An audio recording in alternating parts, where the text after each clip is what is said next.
It is Christmas time once again, and while that means different things to different people, it means something special to all Doctor Who fans, the Doctor Who Christmas Special.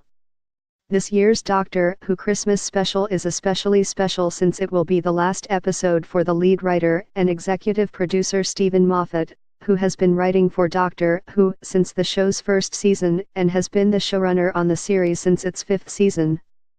This will also be the final episode to star Peter Capaldi as the 12th Doctor, who will regenerate into Jodie Whittaker's 13th Doctor, and to co-star Pearl Mackie as companion Bill Potts. It is a definite turning point for the series and one that looks back on the entire 50-year history of the franchise by guest starring David Bradley as the first Doctor, who was originally played by William Hartnell. In this year's Doctor Who Christmas special, titled Twice Upon a Time, the 1st and 12th Doctors meet during the events of The 10th Planet, when both were refusing to give in to their impending regenerations.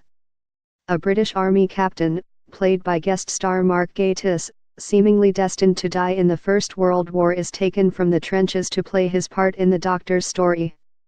The 12th Doctor must face his past to decide his future, along the way realizing the resilience of humanity and discovering hope in his darkest frozen moment. But before all of that, comicbook.com is going to look back at the Doctor Who Christmas specials that have preceded Twice Upon a Time and rank them all, from David Tennant's debut as the Doctor in The Christmas Invasion, to the first appearance of the Ghost in last year's Christmas episode, The Return of Dr. Mysterio. Keep reading to see how each Doctor Who Christmas special ranks. Not only is The Time of the Doctor a disappointment as a Christmas special, but it is also an unworthy send-off to Matt Smith's 11th Doctor. Yes, The Time of the Doctor pulled double duty as a Christmas special, which mostly seems to serve as the justification for naming the town the Doctor spends a lifetime defending Christmas. Steven Moffat tried to tie up all of the many loose ends involved with Smith's run as the Doctor in a single episode, and it became something of an impenetrable mess of a story that just seems to go on and on and on. Matt Smith's final scenes are touching, and Karen Gillan's cameo is welcome, but this episode is no Christmas joy. The next Doctor feels like a one-note gimmick that somehow got turned into a full-length episode of television. This Christmas special hit just after Russell T Davies announced he'd be departing Doctor Who, so fans were naturally very curious about what was next for the series. Enter David Morrissey as a character who has somehow come to believe he's the Doctor. Is he from the future? Would he replace David Tennant? The answers are all rather anticlimactic, leaving the episode rather forgettable. It is most notable for arguably being the poorest use of the Cyberman in modern Doctor Who and for Morrissey's commendable performance. The title of The Doctor, the Widow and the Wardrobe is an obvious reference to C.S. Lewis' Chronicles of Narnia novel The Lion, the Witch, and the Wardrobe, but this special doesn't justify the reference. Steven Moffat's script uses evil trees in place of a truly identifiable, substantive villain in an episode that relies far too heavily on the sentimentality of Christmas to carry it through. The episode's plot is threadbare, leaving nothing but forced drama that mostly fails to find the mark. The one exception is the final scene, in which the Doctor joins Amy and Rory for Christmas dinner, but as touching as that scene is, it is still hardly enough to redeem this stretch of a Doctor Who story. Taken as a whole, The End of Time is a great send-off for David Tennant's 10th Doctor. However, it was a two-part episode and most of the good stuff was in the back half, which didn't air until New Year's Day. The first half on its own is a bit difficult to digest. The first 30 minutes or so play like a hard-to-follow film school project that leaves viewers lost, and the back half is 30 minutes of mostly spinning wheels while waiting to get to the point. The episode fails to build much tension or momentum, but it does have John Simm's fantastic performance as the Master, and when the episode finally does get to the point it is quite the cliffhanger. Voyage of the Damned is an interesting episode because it puts the greatest strengths and most infuriating tics of Russell T Davies' Doctor Who on display. The episode doesn't have the most surprising plot. It's a disaster set in space on a ship named Titanic and it plays out pretty much exactly how you'd expect.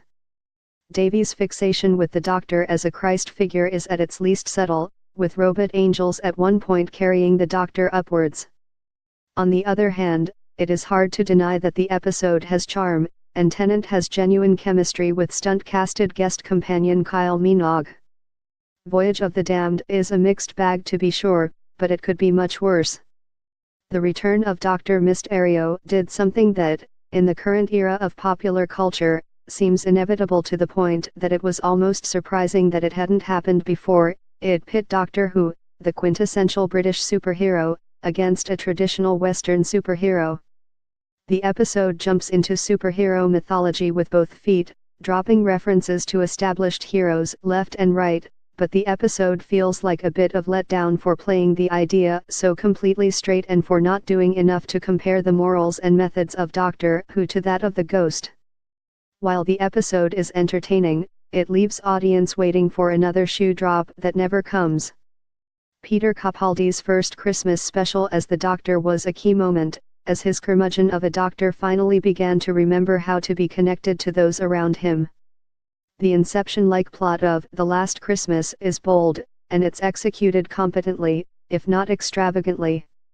Nick Frost as Santa Claus is an interesting choice as well, though he mostly only seems to be there because the episode happens to be a Christmas special.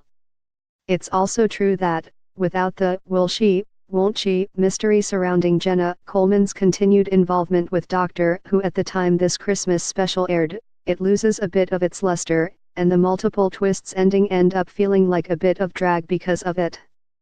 Still, Last Christmas is a solid enough way to spend Christmas evening. The Runaway Bride will always be best known to Doctor Who fans for introducing Catherine Tate as Donna Noble, who would return a season later to become the Doctor's new full-time companion.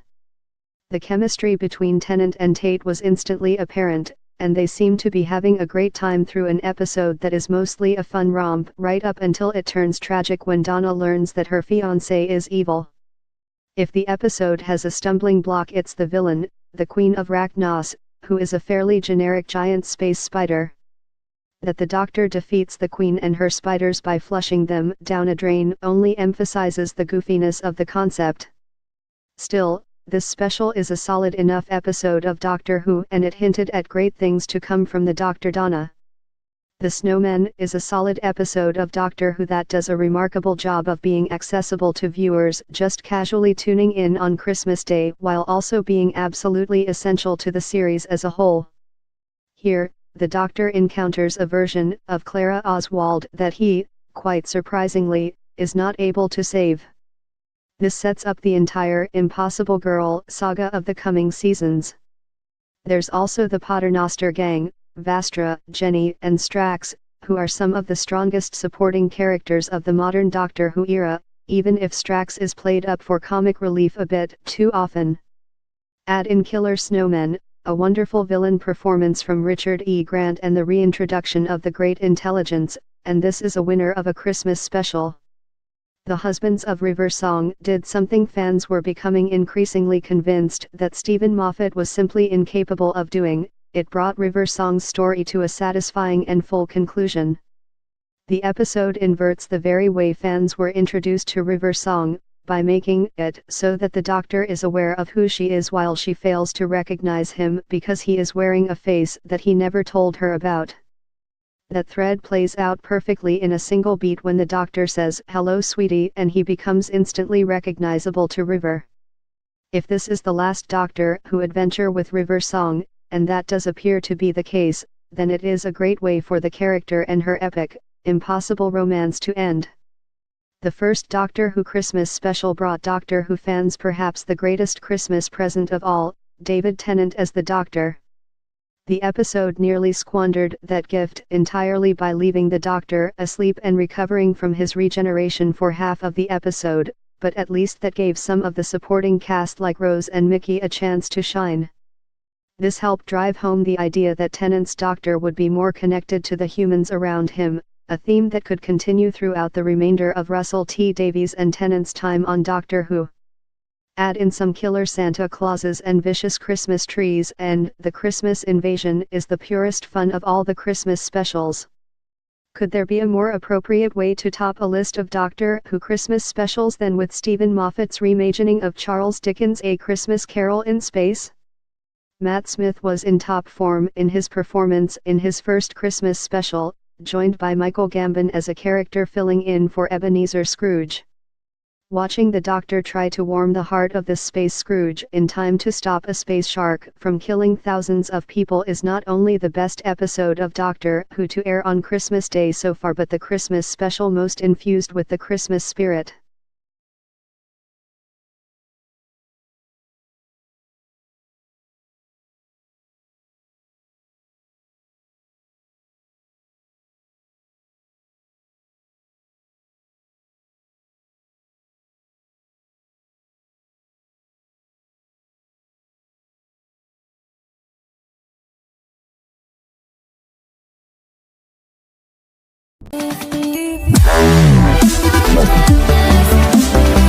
Wow.